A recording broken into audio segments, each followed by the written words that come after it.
बिस्मिल्लाहिर्रहमानिर्रहीम। Health and test आज आपके साथ तलबीना जौ शेयर कर रहे हैं। तलबीना जौ क्या है और ये कैसे बनेगी, तो आइए वीडियो में चलते हैं और आपको बताते हैं। बिस्मिल्लाहिर्रहमानिर्रहीम। तो हम दोस्तों को हेल्थ एंड टेस्ट में खुशामदीद कहता हूँ। नाज़रीन इकराम, आज आपके साथ बहुत ही बाबरकत रेसिपी शेयर हो रही है। ये है तलबीना जौ। तलबीना जौ रेसिपी शुरू करने से पहले दुरूद शरीफ की पढ़ने की सआदत हासिल करूँगा। अल्लाहुम्मा सल्ली अला सय्यदिना व मौलाना मुहम्मद व अला आलि सय्यदिना व मौलाना मुहम्मद व बारिक वसल्लम। नाज़रीन इकराम, रसूलुल्लाह सल्लल्लाहु अलैहि वसल्लम के अहले खाना में जब कोई बीमार होता था तो हुक्म होता कि इसके लिए तलबीना तैयार किया जाए। फिर फरमाते, तलबीना बीमार के दिल से गम को उतार देता है, जैसे तुम में से कोई चेहरे को पानी से धोकर गलाजत अपनी उतार देता है। इब्ने माजा की ये हदीस मुबारक है। एक मरतबा रसूल अकरम सल्लल्लाहु अलैहि वसल्लम ने जिब्राइल अलैहिस्सलाम से फरमाया कि जिब्राइल, मैं थक जाता हूँ। जिब्राइल अलैहिस्सलाम ने अर्ज़ किया, है अल्लाह के रसूल, आप सल्लल्लाहु अलैहि वसल्लम तलबीना का इस्तेमाल करें। तलबीना क्या है? तलबीना के अज्जा आपके सामने हैं। इसमें गाय का दूध है, शहद है और जौ का भुना हुआ दलिया है। इसमें खजूर का भी इस्तेमाल होता है, लेकिन आज जो कि इस रेसिपी में जो कि अल्लाह की तरफ से अता की हुई है, इसमें सारे शिफा वाले अज्जा ही इस्तेमाल किए जा रहे हैं। और जौ का जो तलबीना है, इसमें हम खजूर की जगह शहद का इस्तेमाल कर रहे हैं। तलबीना क्या है, इसके फ़वाइद क्या हैं, ये तो मैं आपको तलबीना बनाते वक्त साथ साथ ही आपके साथ शेयर करूँगा। सबसे पहले मैं भी गाय के दूध के बारे में शेयर करना चाहूँगा।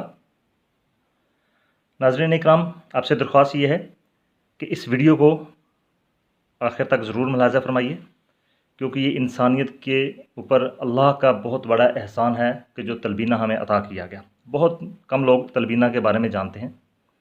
तो मैं गाय के दूध के बारे में बात कर रहा था कि दूध एक ऐसी नेमत है जिसका शुमार खुदाई तोहफ़ों में होता है। जब हजूर सल्लल्लाहु अलैहि वसल्लम मिराज शरीफ की शब आसमान पर तशरीफ़ ले गए तो वहाँ पर 3 मशरूब में से आप सल्लल्लाहु अलैहि वसल्लम ने दूध पीना पसंद फरमाया। आप सल्लल्लाहु अलैहि वसल्लम गाय के दूध को अक्सर अमराज में इलाज के तौर पर तजवीज़ फरमाते और इससे शिफा का बायस करार देते। आप सल्लल्लाहु अलैहि वसल्लम का फरमान अली शान है कि गाय के दूध से इलाज किया करो, इसलिए कि अल्लाह ने इसमें शिफा रखी है, क्योंकि यह हर किस्म के पौधों को खाती है। गाय का दूध ज़ूद हज़म है, चेहरे का रंग निखारता है, नसियान यानी कि भूलने का जो मर्ज़ है उसमें और वहम को दूर करता है। बहुत इसका अहम किरदार है। ख़ास तौर पर कद बढ़ाने के अमल में जो प्रोटीन दरकार होती हैं, इसमें एक किस्म जो प्रोटीन है वो लाइसिन है, जो कि गाय के दूध में सबसे ज़्यादा है। गाय का दूध ख़ास तौर पर यूरिक एसिड को जिस्म में नहीं बनने देता और बढ़ी हुई मिकदार जो यूरिक एसिड की है उसको कम करता है। दिमागी काम करने वालों को रोज़ाना आधा लीटर दूध ज़रूर इस्तेमाल करना चाहिए, इससे चुस्ती जो है जिसमें पैदा होती है। इस तरह इसके अलावा बेशुमार फ़वाइद हैं इसके और भी।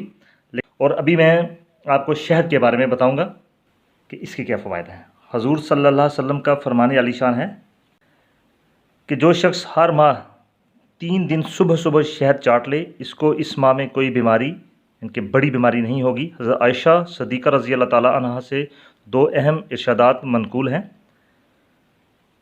हवाला इसका बुखारी शरीफ का है। पीने वाली चीज़ों में रसूलुल्लाह सल्लल्लाहु अलैहि वसल्लम को शहद सबसे ज़्यादा पसंद था।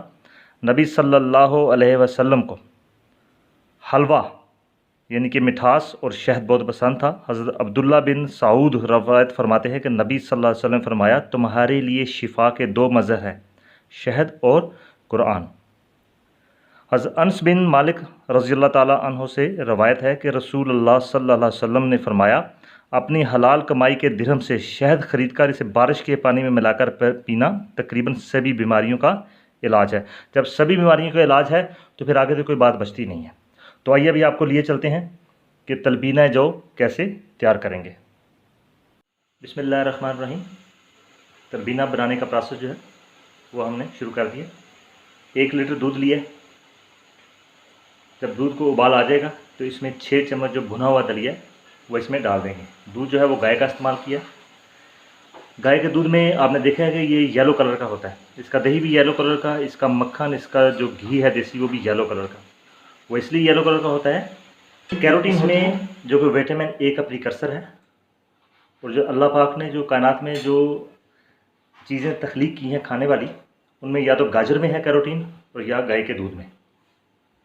अभी दूध जो है वो जो ही उबलेगा तो इसमें हम जो जौ का दलिया है वो 6 चम्मच में डाल देंगे और तकरीबन इसको हम 35 से 40 मिनट तक इसको पकाएंगे ताकि जौ जो है वो अच्छी तरह से गल जाए। जब तक दूध का उबाल आता है तो मैं आपको तलबीना के मतलब जो है वो बताना चाहूँगा कि तलबीना है क्या, और अपना एक्सपीरियंस भी आपको ज़रूर शेयर करूँगा तलबीना से।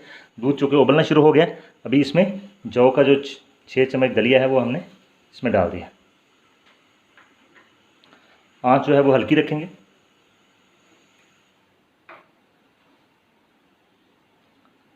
अच्छी तरह से इसको हिलाएंगे। नाज़रीन कराम, तकरीबन 5-10 मिनट हो गए इसको पकते हुए। इसमें सब्ज़ इलायचियाँ जो हैं वो मैंने 6 से 7 अदद जो हैं उनका मुंह खोल के इलायची का इसमें डाल दी हैं ताकि इसकी तिब्बी अफादियत और बढ़ जाए। जदीद साइंस ने इसको साबित भी कर दिया है कि तलबीना के फ़वाइद क्या हैं और ये एक ऑथेंटिक खुराक है। तलबीना में चूँकि दूध इस्तेमाल होता है, गाय का शहद और जौ और खजूर का इस्तेमाल भी इसमें है कि नबी मुकर्रम सल्लल्लाहु अलैहि वसल्लम इसमें खजूर भी पसंद फरमाया करते थे और शहद भी, तो हमने आज शहद इसमें डाला है। आप सल्लल्लाहु अलैहि वसल्लम इसे बार बार और नीम गर्म खाना पसंद फरमाते थे। नबी पाक सल्लल्लाहु अलैहि वसल्लम मरीज़ के लिए तलबीना से बेहतर कोई चीज़ पसंद ना करते। आप इसको भरे पेट यानी हर वक्त हर उम्र का फ़र्द इसको इस्तेमाल कर सकता है, बच्चा हो या बूढ़ा, बीमार भी और सेहतमंद भी इसको इस्तेमाल कर सकता है, क्योंकि तलबीना एक टॉनिक भी है, दवा भी है, शिफा भी है और ख़ुराक भी है। ख़ास तौर पर इसे दिल के जो मरीज़ हैं और टेंशन और ज़हनी अमराज के जो पेशेंट हैं उनमें ये लाजवाब है। पट्ठों, असाब, अमराज मैदा और औरतों और बच्चों के तमाम अमराज के लिए अनोखा टॉनिक है। आप इसको बेहतर यही है कि सुबह, दोपहर, शाम और ख़ास तौर नाश्ते में तो ज़रूर इस्तेमाल करें। और इसके जो तिब्बी बेनिफिट्स हैं, इसके तिब्बी फ़वाइद जो हैं उनकी तो लिस्ट बहुत लंबी है, क्योंकि ये शिफा ही शिफा है जो कि अल्लाह की तरफ से हमें नबी मुकर्रम सल्लल्लाहु अलैहि वसल्लम के ज़रिए अता हुई है। इसको आप मायूसी, गम, कमर दर्द और खून की कमी जिसमें हीमोग्लोबिन बहुत ज़्यादा कम हो जाती है उनमें इस्तेमाल कराएँ। बच्चों में हाफ़ज़ा की कमी, भूख का ना लगना यानी कि भूख की कमी, कोलेस्ट्रॉल की ज़्यादती, कमज़ोर जिस्म, अमराज दिल, मैदा के वरम और ख़ास तौर पर जो अल्सर और कैंसर के पेशेंट हैं उनके लिए, जिनमें कि क़ुव्वत मदाफ़िअत बहुत ज़्यादा कम हो जाती है। दिमागी अमराज, जिगर की स्वेलिंग जो होती है, ख़ास तौर पर हेपेटाइटिस सी में अगर आप इसको इस साथ यूज़ करवाते हैं इसका इंशाल्लाह बहुत ज़्यादा फ़ायदा है। निढाली, वसवसा और टेंशन में इसका ख़ास इस्तेमाल है। इसमें मैं इसको अपना ज़ाती आपको एक्सपीरियंस बताऊं कि हमारे हमसाए में एक बच्ची थी, वो तकरीबन 6-7 हफ्ते से हॉस्पिटल में एडमिट थी। ब्लड प्रेशर उसका बहुत ज़्यादा डाउन था, प्रॉपर नहीं हो रहा था। जब मुझे पता चला तो मैंने तलबीना के बारे में बताया और तलबीना का इस्तेमाल उनको शुरू करवाया और तकरीबन दूसरी या तीसरी खुराक से ब्लड प्रेशर जो है वो भी नॉर्मल हो गया। बच्ची हशाश बशाश हो गई और जो उसके अंदर खौफ बैठा हुआ था वो भी ख़त्म हो गया, क्योंकि ये दिल के खौफ को भी ख़त्म करता है तलबीना। और मैं अपना आपको एक्सपीरियंस बता दूं कि मैंने खुद भी इसको 3 से 4 माह इस्तेमाल किया है, जो कि मुझे अल्सर का मसला था। लेकिन साथ शर्त यह है कि आप ऑयली चीज़ें जो हैं और ख़ास तौर पर जो ड्रिंक्स हैं और चाय, ये आप हरगिज़ इस्तेमाल ना कीजिए और फिर आप इसका मेडिकल देखिए, इसका मौजा देखिए कि ये क्या खुराक है। अभी मैं इसको तकरीबन 35 से 40 मिनट तक हल्की आंच पर रखूँगा ताकि ये जो जौ हैं ये अच्छी तरह से गल जाएँ। बिस्मिल्लाहिर्रहमानिर्रहीम। तलबीना जौ तैयार हो चुके हैं, तकरीबन 40 मिनट हो गए हैं पकते हुए। अभी हम इसको नीचे उतार के शहद इसमें डालेंगे